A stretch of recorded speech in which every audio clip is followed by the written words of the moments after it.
هل لك سر عند الله بينك أنت وبين الله؟ هل لك صدقات تخفى لا يعلمها إلا الله؟ هل لك سر عند الله بينك أنت وبين الله؟ هل لك صدقات تخفى لا يعلمها إلا الله. Ya, jadi kalau ditanyai nanti apa itu apar? Ya, alat pemadam api ringan. Ya seperti ini. Ada yang lebih kecil lagi sebenarnya, tapi yang disediakan di sini ya seperti ini. Fungsinya untuk memadamkan api yang kecil atau baru menyala, belum ke besar, belum ke sampai membakar bangunan ya, seperti itu. Untuk mengamankan saja. Jadi nanti saya harap teman-teman berani ya nyoba ini, terutama untuk yang perempuan. Pak Mus. Ya, biar bisa mengajari temannya yang lain. Hari ini kita akan belajar atau berlatih tentang tata cara penggunaan alat pemadam api ringan. Nah, karena kita belajar tentang cara memadamkan api, maka sebelumnya kita harus berkenalan dulu. Ketika kita berbicara tentang pemadaman kebakaran, maka di situ ada 3 unsur. Yang pertama harus ada apinya. Nah, untuk bisa menjinakkan api, kita harus mengenal apa itu api. Api itu hanya efek, jadi bukan suatu wujud. Api itu hanya efek akibat dari proses yang namanya oksidasi. Oksidasi itu ada 3 unsur. Oksidasi itu terdiri dari adanya udara, O2, adanya pemanasan, dan adanya bahan yang mudah terbakar. Itu baru munculnya api. Jadi panas yang secara terus-menerus dan berlebihan ditunjang oleh 3 unsur tadi ini, ketika mereka bersatu memunculkan kekuatan api, maka kita diserang oleh negara api ya. Jadi api itu ada 3 bagian. Yang pertama itu ada pangkal api, ada batang api, ada minyak api. Jadi sebenarnya tanpa api pun sebenarnya ada hal-hal yang berbahaya yang harus kita amankan. Itu yang pertama, unsur untuk kita bisa melakukan aktivitas pemadaman kebakaran. Itu yang pertama adalah api. Yang kedua apa? Alat untuk memadamkan. Ya, jadi alat untuk memadamkan api, kalau kita tahu sekarang ada di hadapan kita ini seperti ini, ada alat pemadam api. Sebenarnya teknik untuk memadamkan api itu ada 2. Teknik untuk memadamkan api itu ada 2. Mungkin beberapa tahun yang lalu kita belum mengenal ini, belum ada bersahabat dengan benda-benda merah ini. Dulu tekniknya itu namanya teknik tradisional. Yang biasa orang praktekkan itu pakai apa? Karuni basah, handuk basah, spray basah, rambut basah, jangan. Itu teknik tradisional. Yang kedua adalah teknik modern. Teknik modern itu yang pertama ini, menggunakan alat pemadam api ringan. Yang kedua, teknik modern itu ada namanya hidran. Hidran itu biasanya terinstalasi menggunakan tekanan air yang sangat tinggi untuk ditembakkan ke sumber api. Itu hidran. Yang ketiga, biasanya kita kalau ke hotel, ke gedung-gedung bertingkat, itu biasanya ada namanya sprinkle. Ya, ada yang punya anak kecil, ada lagunya sprinkle, sprinkle, ya, itu ya. Jadi modern itu ada apar, ada hidran, ada sprinkle. Ketiga, kita sudah tahu api, sudah tahu alatnya. Yang ketiga apa? Orang.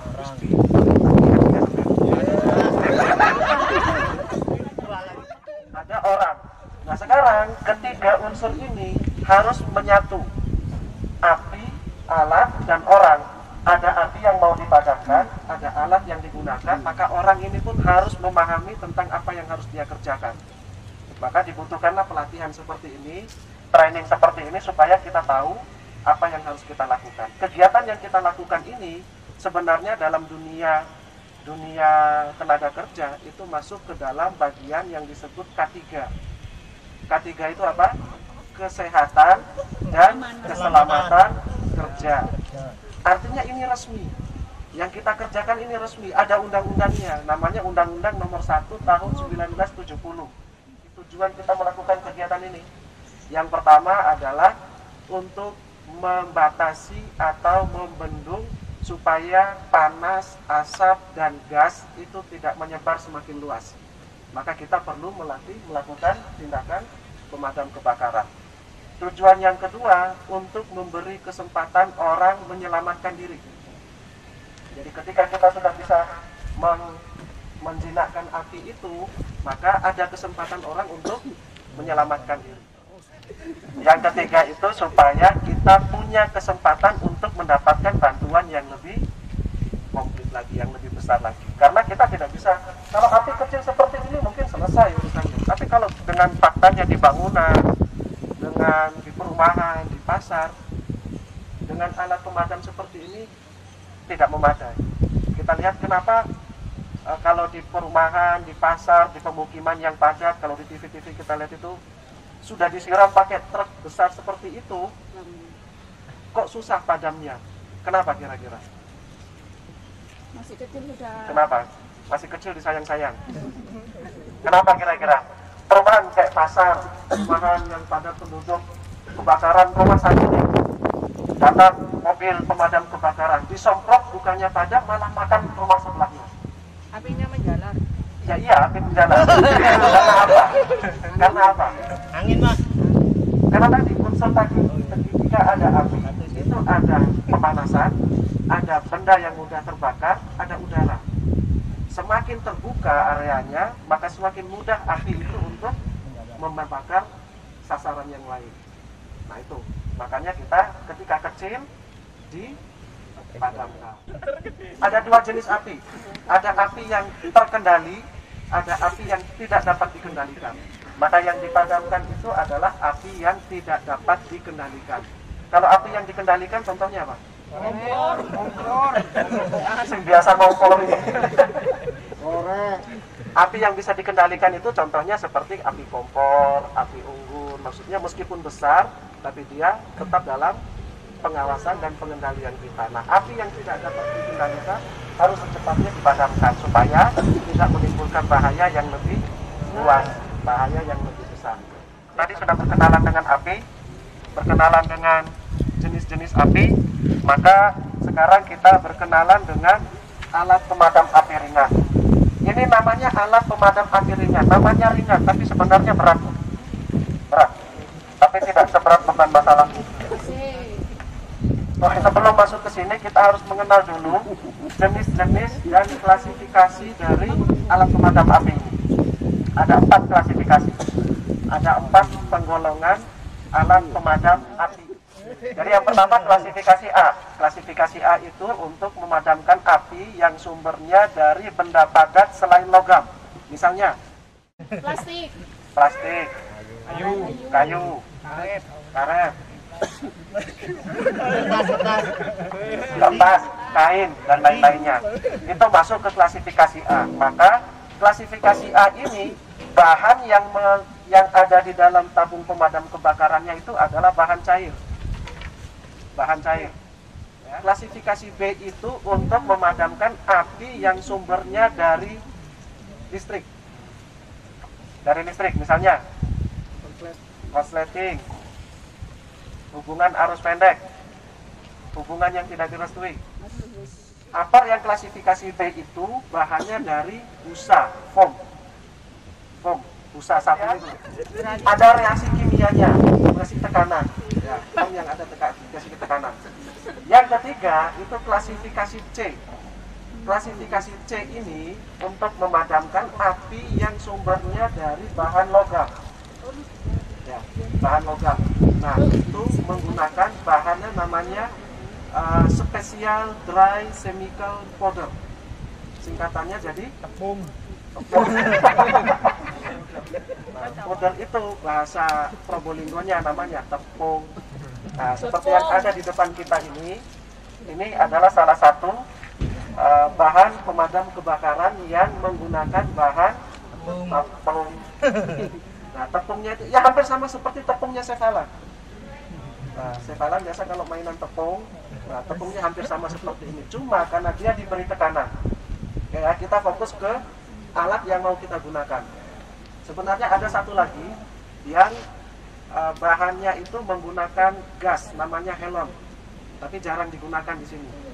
Ya, jarang digunakan karena kalau kita gunakan tanpa pelatihan yang khusus itu nanti justru membahayakan kita. Itu bahannya menggunakan CO2. CO2 itu adalah gas yang diberi tekanan. Kalau kita semprotkan itu memberikan efek titik beku. Jadi dia sampai minus 0 derajat. Di bawah minus, di bawah 0 derajat tekanannya. Jadi di sini di ujung corongnya ini itu ada pegangan. Kalau kita megang langsung begini, tangan kita langsung beku, langsung merosot kayak kerupuk. Jadi berbahaya CO2. Nah, yang paling umum kita ketahui, yang paling umum sering kita lihat itu adalah bahan pemadam kebakaran yang menggunakan special dry chemical powder atau yang tepung itu tadi. Kita ke mall, kita lihat ini, kita ke kantor-kantor, kita lihat seperti ini. Nah, supaya kita semakin paham ini cocok digunakan di mana, maka untuk jenis penggunaannya pemadam kebakaran itu tadi ada dua. Ada yang cocok digunakan di dalam ruangan, ada yang cocoknya digunakan di luar ruangan. Kita sama-sama tahu nih, ini tepung. Kira-kira kalau dipakai untuk memadamkan api di dalam ruangan, cocok atau tidak? Ada konsleting, tiba-tiba Pak Muknis datang bawa tepung, semprot, cus, apinya padam, tapi CS kerja bakti. Ya, terbang kemana-mana. Ya. Ruangan server, ada api, sama Mas Faris dibawa ini ke sana, disemprot, apinya padam, tapi alatnya rusak semua. Karena kan banyak kipas tuh, banyak baling-baling di servernya itu, tepungnya masuk macet. Api ini Kak Sapiro, biaya perbaikannya bikin pusing. Ya, artinya untuk tepung tidak cocok digunakan di dalam ruangan. Yang cocok apa? Aku dan kamu. Yang cocok menggunakan busa. Jadi yang cocok menggunakan busa. Oke, ada pertanyaan? Ada ya? Apa itu ada masa expirednya? Ada. Ini ada masa expirednya. Jadi nanti kita bahas bagian-bagian dari alat pemadam kebakaran ini, termasuk usia berapa lama sebaiknya digunakan atau usia berapa lama sebaiknya disimpan. Ya. Oke, kalau tidak ada pertanyaan kita lanjutkan. Bagian yang paling atas ini adalah pegangan atau bahasa Maduranya handle. Ini handle. Karena ini handle, oh bukan, ini tuas. Ini tuas, ini yang handle. Jadi seharusnya kita kalau megang apar itu jangan megang di sininya, tapi megangnya di sini. Karena handle-nya yang ini. Ini tuasnya. Jadi ini handle, ini tuas atau looper. Ini tuas. Handle, tuas. Ya. Sudah? Di sampingnya tuas dan handle itu ada seperti speedometer. Nah, ini alat untuk kita mengetahui tekanannya apa. Angka aman itu apabila jarumnya berada di area yang berwarna hijau. Jadi kalau kita mau kontrol setiap bulan, yang pertama kita lihat itu jarumnya ada di warna hijau. Boleh di tengah-tengah, boleh di pinggir, boleh di sampingnya, tapi selama dia berada di area yang berwarna hijau, maka apar itu tekanannya masih aman. Ini hanya soal tekanannya. Ya. Kalau dia bergeser ke bagian kanan, ke merah bagian kanan, itu berarti tekanannya sudah rendah, sudah turun. Kalau dia masuk ke tekanan yang merah sebelah kiri, area merah sebelah kiri, maka itu berarti tekanannya meninggi, naik. Jadi waspadai kalau misalnya tekanannya di bawah sama tekanannya terlalu tinggi. Kalau dia berada di area yang masih berwarna hijau, maka masih bisa dikatakan aman. Ini indikator tekanan yang harus kita periksa. Selanjutnya sampingnya lagi, di sampingnya lagi ini ada besi bundar. Ini namanya pin. Pin ini gunanya untuk pengaman, ya. Pin ini gunanya untuk pengaman. Jadi kalau kita mau menggunakan apar, maka pin ini harus dilepas. Harus dilepas dulu, baru ini bisa kita tekan. Bisa kita buat untuk memadamkan api. Pin. Kalau yang kuning ini namanya segel. Membuktikan, menandai bahwa alat ini masih dalam keadaan terkunci, belum pernah digunakan atau belum pernah rusak. Selanjutnya, yang warna hitam di depan, ujung ini namanya corok. Ini perlu kita ketahui di mana kita pegang dan di mana apa yang kita arahkan.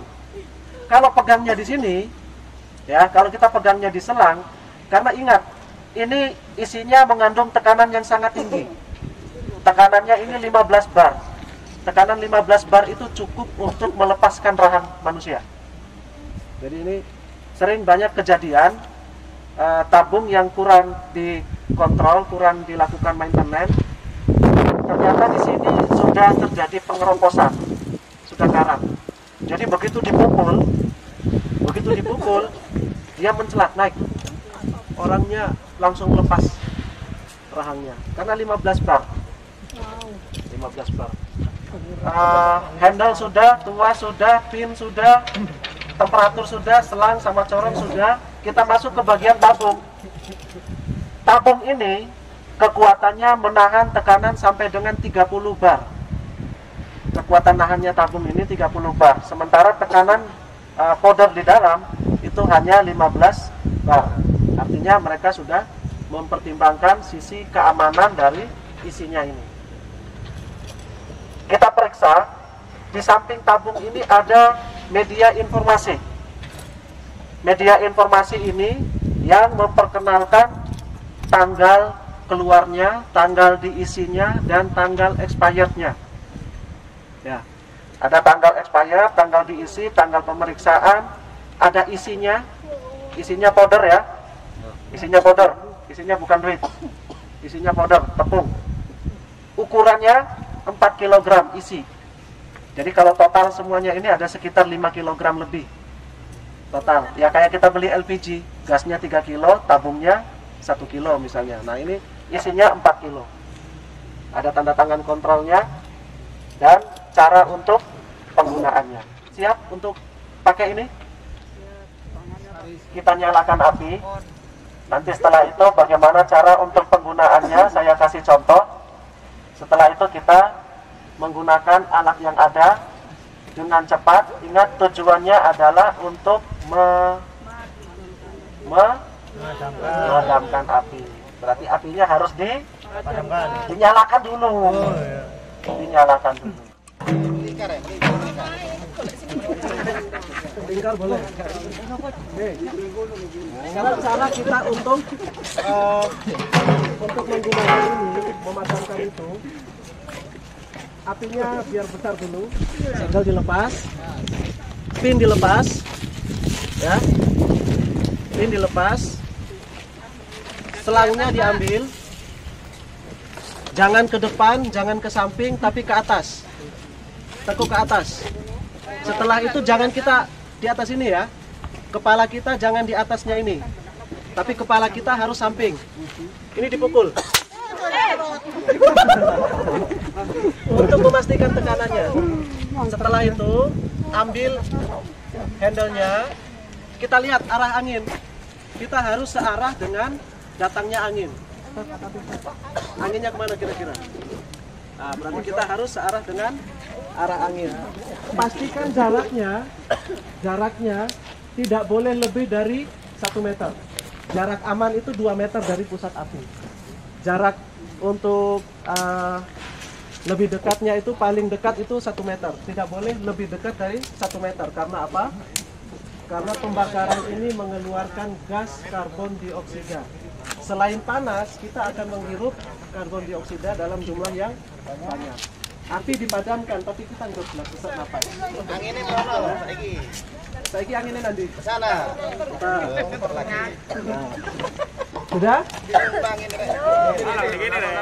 Kalau kita sudah ketemu arah anginnya, maka ingat, ini ada tabung berisi tekanan 15 bar.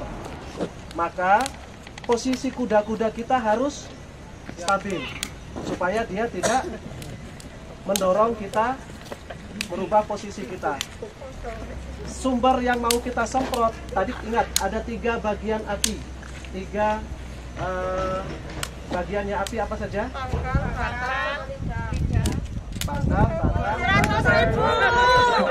Wah, nggak masuk. Maka yang disemprot apa? Yang kita sembur apanya?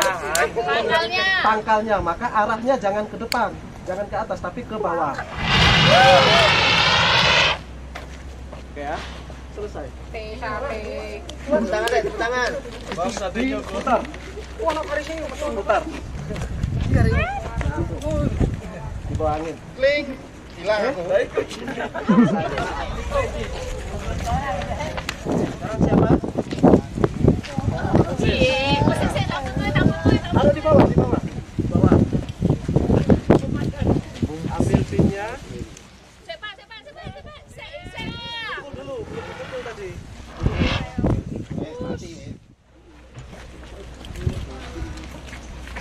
Gampang kok sebenarnya. Oke, siapa? Populer. Bentar, biar nyala dulu. Siapa? Kondisi kebakaran. 1, 2, 3. Ambil ke situ dulu. Bawa taruh di sini. Apinya diambil. Sampai mundur, dipukul. Pukul. Tarik. Ya. Ya. Puk. Diambil. Kuda-kuda kasih jarak. Dekat lagi nggak apa-apa itu. Ini. Yes. Hantam ke pangkal api. Sudah. Nah, anginnya ternyata dari sana. Berarti sekarang di sini posisinya. Hop. Oke. Sip. Yang perempuan. Yang perempuan Lori.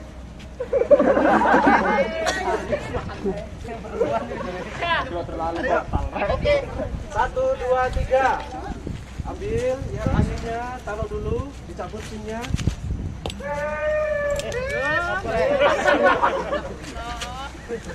Betul. Nah, sip.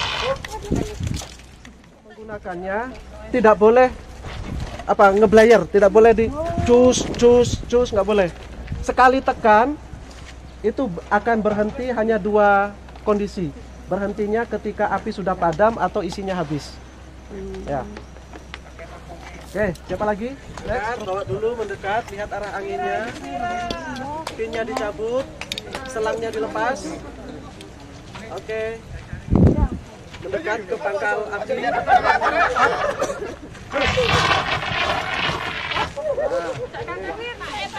Kebakaran. Belum. Berapa ya? Kita Pak. Cus.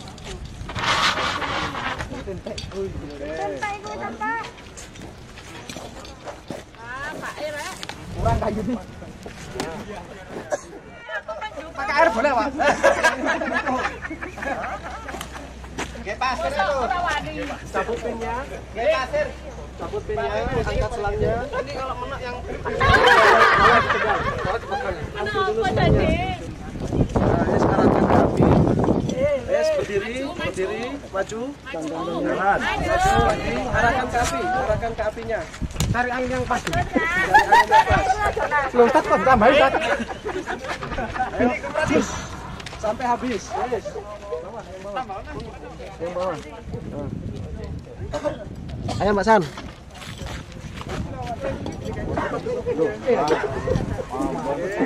Selangnya dilepas. Oke, baru dicari arah anginnya.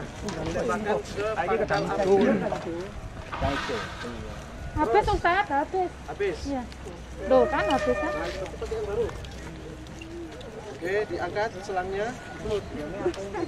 Taruh dulu. Pukul dulu, atasnya dipukul. Cus. Yuk. Tembak ke pangkal api. Mantap. Nah, ini sudah ada tabung yang kosong. Perhatian, cara untuk meletakkan tabung yang kosong, ya, cara untuk meletakkan tabung yang sudah kosong tidak dalam kondisi berdiri, tetapi ditidurkan. Tabung yang sudah kosong, cara untuk meletakkannya adalah ditidurkan. Yang pertama tujuannya untuk memberi tanda bahwa tabung ini habis, supaya orang yang mau pakai, oh tidur berarti sudah habis. Yang kedua untuk menetralisir tekanan yang tersisa di dalam, karena kan pasti ada sisa nih. Nah, maka harus dinetralisir dengan dia ditidurkan. Ya, dua. Jadi caranya kalau sudah selesai ditidurkan. Ayo siapa lagi? Supaya tahu, supaya jadi pengalaman. Nggak sekedar bawa sedekat. Ayo sini. Selangnya diambil, ininya dipukul. Angkat, bawa ke dekat ke arah pangkalnya. Nih.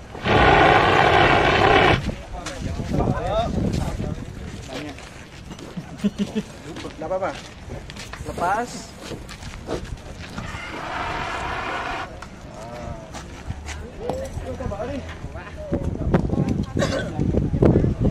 Ayo, Pak Mus. Hajar Pak Mus. Ya, nyalain dulu. Hah?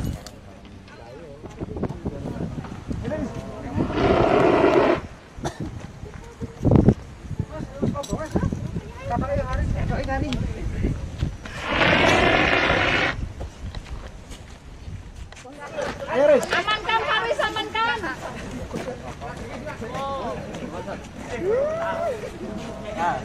Nah, mendingan pakai yang baru aja. Supaya tahu. Haris, cabut pinnya. Pinnya ditarik aja, tarik. Nah, angkat selangnya. Arahkan ke pangkal api. Angkat, diangkat, maju.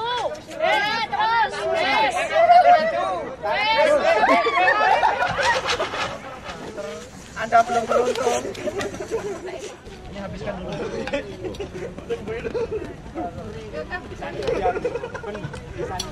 Cabut dulu pinnya.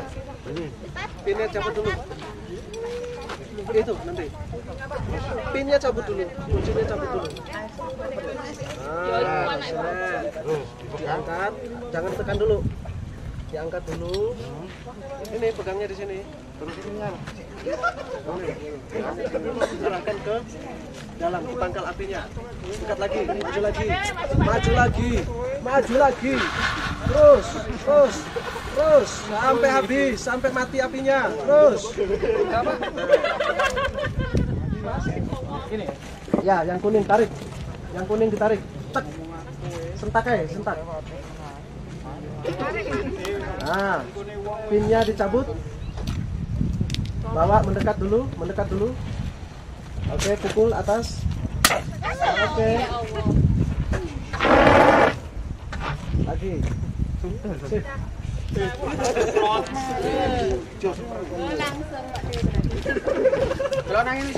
Ya, diangkat dulu selangnya, mendekat. Lihat arah angin. Cus. Mantap. Nyala dulu.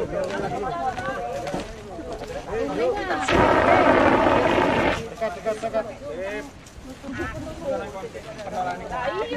pinnya.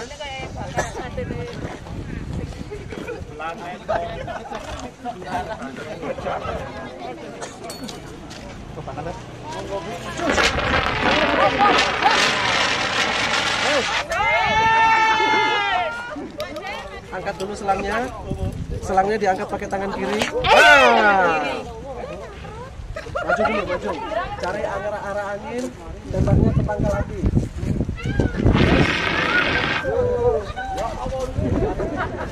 Arahnya ke atas. Cus.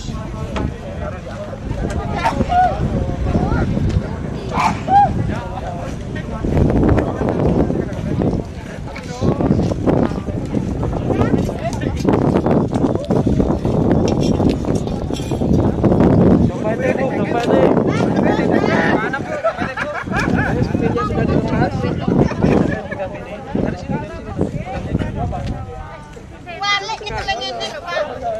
Ini apa? Sampai dinyala. Angkat dulu selangnya. Angkat dikit dipukul. Push. Nah, coba kena angkat. Wih. Bismillah. Push, cus. Takut dulu pinnya. Ada di perut sih. Ditarik bisa sini. Ke sini. Oh, enggak. Selangnya dilepas. Yuk.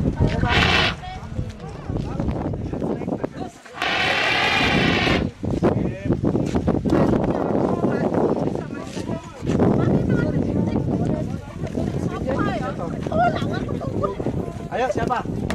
Siapa lagi?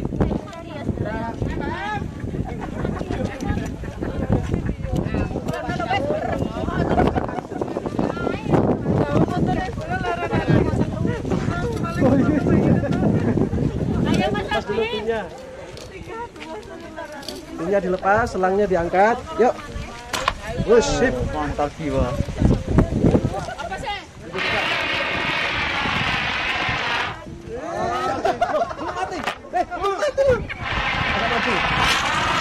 Oke. Loh, belum mati. Belum mati.